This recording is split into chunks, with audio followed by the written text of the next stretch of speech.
আমার বিরুদ্ধে অভিযোগ হলো আমি এই হেফাজতের আন্দোলনের মধ্যে নেতৃত্ব দিছি। আমি ১ নম্বর আসামি। আমি তাদেরকে খাওয়া দিছি, আশ্রয় দিছি, চা মুড়ি সাপ্লাই দিছি এবং যত যে গোলযোগ হয়েছে এটা আমার নেতৃত্ব হয়েছে। এইটা ছিল অভিযোগ। মকদ্দমার সমস্ত প্রসিডিং কেন অবৈধ ঘোষণা করা হবে না এই জন্য সরকারের প্রতি রুল ইস্যু করেন এবং পাশাপাশি মকদ্দমার যাবতীয় কার্যক্রম স্থগিত ঘোষণা করেন। 2013 সালের চত্বরে হেফাজতের একটা প্রোগ্রাম হইতেছিল, হেফাজত ইসলামের।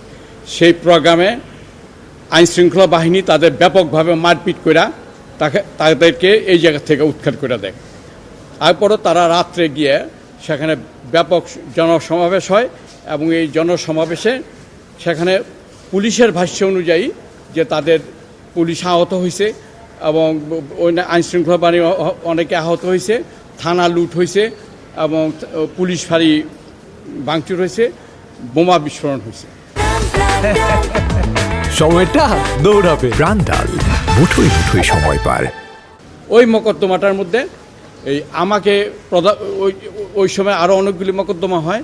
এর মধ্যে 4টা মকদ্দমার মধ্যে আমাকে প্রধান আসামি করে মামলা করা হয় যে আমার পরামর্শে, আমার নির্দেশনায় এইসব ভাঙচুর হয়েছে, প্রায় 25 জন পুলিশ আহত হয়েছে এবং এই পুলিশ ফাঁড়ি ভাঙচুর হয়েছে। ওই মকদ্দমাটা এতদিন চলার পর আমি 26শে জুন আমি এই প্রসিডিংটা কোয়াশ এবং স্টে করার জন্য আমি হাইকোর্টে আমি ফৌজদারি মিস মকদ্দমা দায়ের করি।